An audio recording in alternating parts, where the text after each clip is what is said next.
Yan guys, dahil busy si Kuya Archie, sa ating pinapatira tong L300 baba transmission daw. So anong nangyari daw pala dito ay malakas yung vibrate o nangangarag yung makina kasama body. So ayan, marami pa tayong gawa dito, nakatingga. Anong nangyari pala dito ay pinalitan na ng pressure plate at saka clutch lining, siyempre kasama na rail bearing. Nakadalawang baba na raw yung transmission nito, pero ganun pa rin daw sabi ng driver. So kaya dito na din nila kay Kuya Archie para sure ball na to, isang baba na lang. So ito yung pinalitan na pressure plate ayan, kinalamang nagawa sa ulan to. Siguro dito yung nakita ang diferensya nung unang gumawa, kaya pinalitan na niya yung pressure plate. Ayan, baka ito yung nakitahan niya ng diferensya, kaya agad niyang pinalitan. Pero dalawang baba ganun pa rin.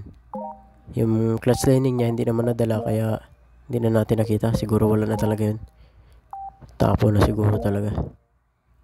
So ayun okay pa sana to, makapal pa naman to, halos pamarehas lang doon sa bago yung kapal.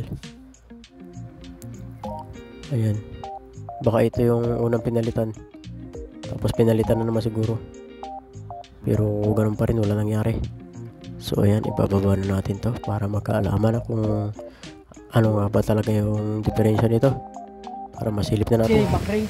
So ayan guys, titirahin na natin to.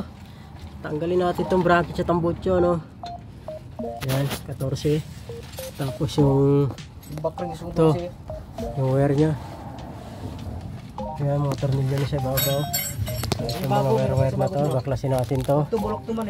Ayan, dito na natin tatanggalin sa tugtungan. Tapos itong propeller, unahin muna natin yung propeller para hindi siya gabal. So ayan, kami nang titira nito, kayang-kaya na namin to, kaya sa amin na pinagkatiwala ni Kuya Archie ito. Ayan, banatan na natin guys, baka tirahin pa ng iba.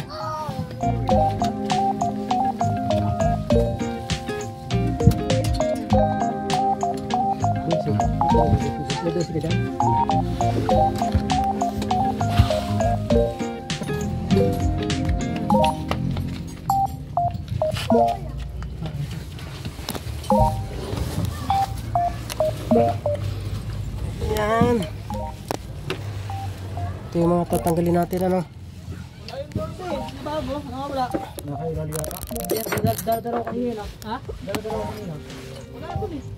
ito yung mga tatanggalin natin, mga cable niya sa kambyo.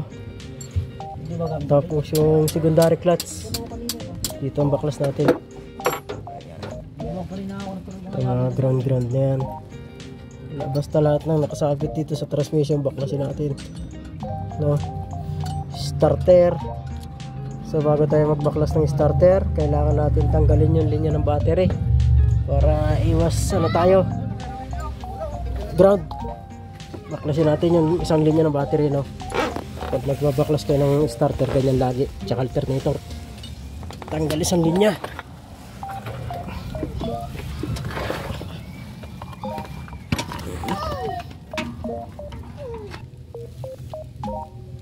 Kaya? Umaandar na?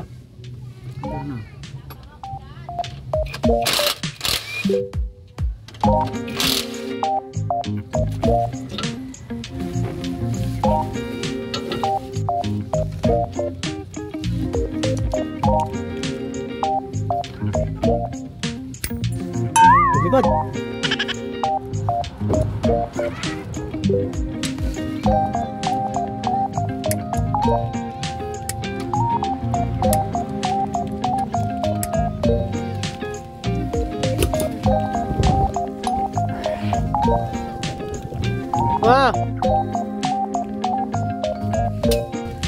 Gumagalaw yung camera natin.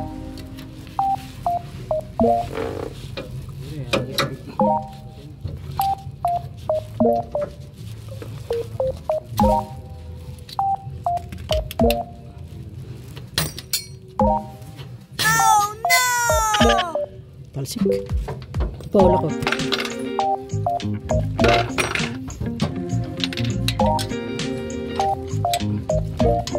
So, Ayan. Next starter.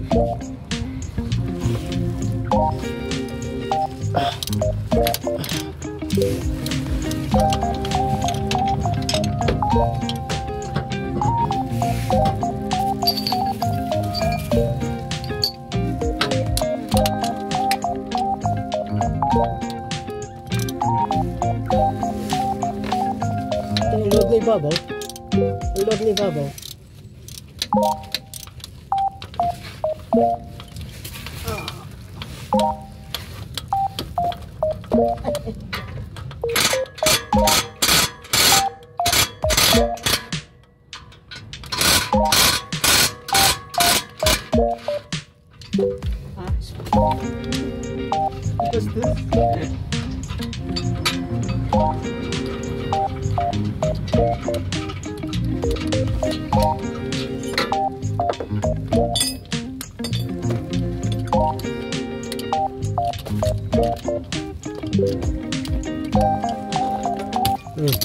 Ang starter na L300, mahaba yung uso.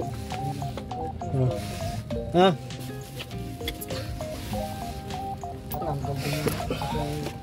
So okay na dito, no? Wala na sa gabal, doon na lang sa kapila. Ano? Tama natin. Ito pa pala. So dito na lang tayo. Tatanggalin natin. Ito lang pala tatanggalin. Babaklasin ko pa yun. Ano pala yun. So dito tayo magbabaklas mamaya. Kabilaan. Para magbaba na natin transmission, no? So prebusin man natin yung tornilyo sa paligid niya. Nakapaikot sa kanyang tornilyo. Ayan. So ayan guys, natanggal na natin yung transmission. Kita na natin yung pressure plate nya. So ayan, babaklasin na natin to pressure plate nito. Yung mga tornilyong 12, ano, ayan. Ilan lang naman to, 6. So anong nangyari pala dito, nakadalawang baba na pala to. Ganun pa rin, wala pa rin sa ayos. Ayan, shout out sa mekaniko na ano, gumawa nito. Kawawa mayari sa'yo, puro gastos, puro backjob. Logi ang kumpanya pagka ganyan lagi ang gawa mo. Sana yung ano natin, pack dito na, 12. Tanggalin natin yung pressure plate, guys.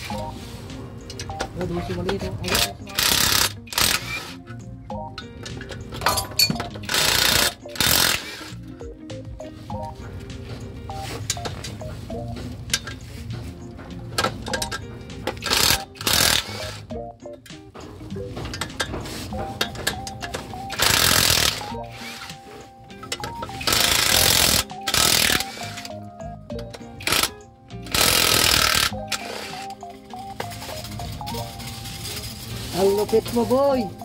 Dalawang baba na sa'yo, wala pa rin.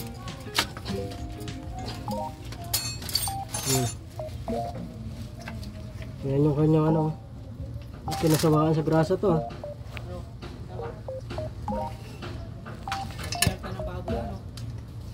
Bago yung kanya. Ang harap na ng bago, eh. Bago nga, sablay na mukha mo. Pakita mo yun, eh, dapat i-video mo rin sa ako.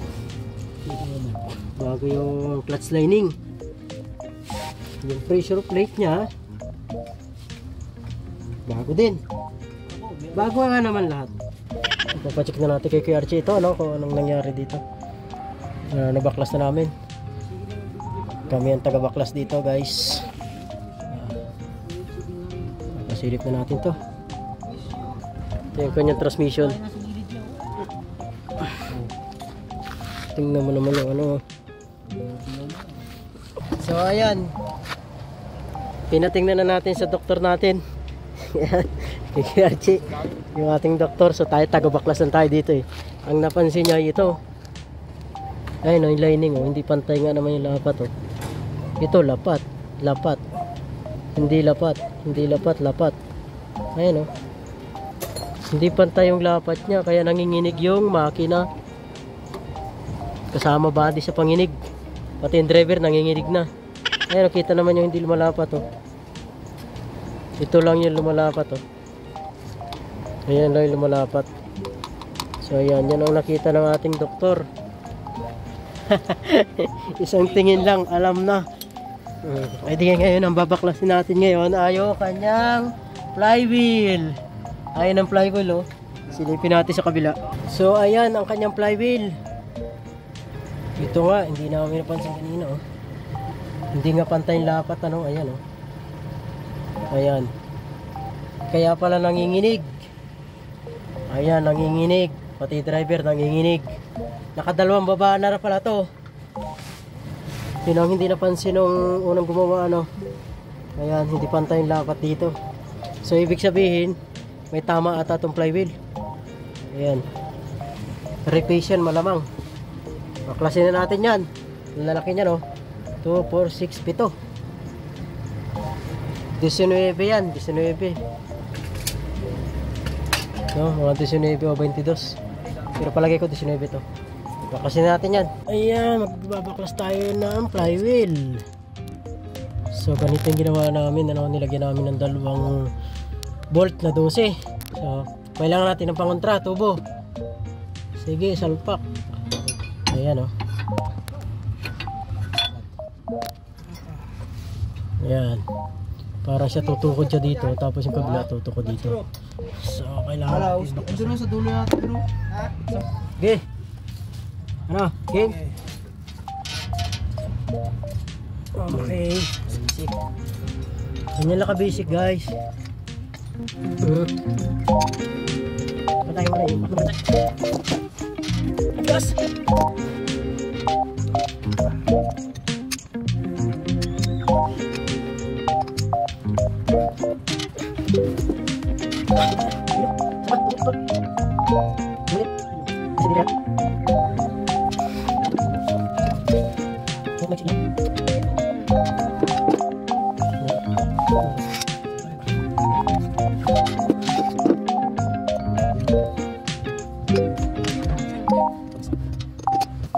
Saka nyo ngayon banata ng impact pag maluwag na.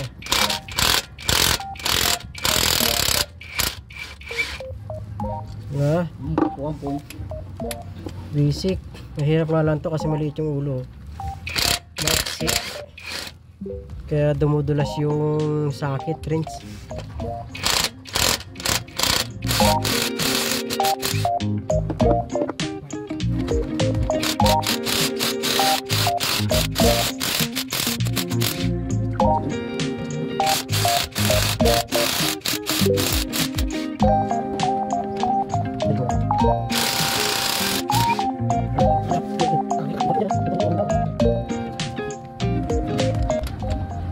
Tiray na.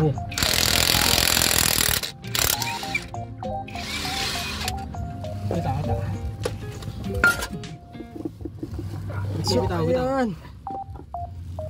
Okay. Ayan, o. Baklas na, guys. Ayan na. Repace to. So ayan, guys, ito na yung kanyang flywheel, no, na repace na, oh. Goods na. Pressure plate. That's lining. Salpak na natin yan doon. Oh, yung dilim. Salpak na natin siya dito. Para may salpak na natin transmission at masubukan na to kung mangingilig pa ba. So ayan, guys, hindi na namin na-videohan yung pagsalpak ng transmission dahil inabutan na kami ng malakas na ulan. Habang ginagawa to, basang-basa na rin kami. So kailangan na kasing tapusin to at gawin ang ginawa na ng biyahe nung may-ari, ano. At nirotis na rin ng driver, ano, wala na yung matinding vibrate o pangangarag. Kaya goods na sabi ng driver.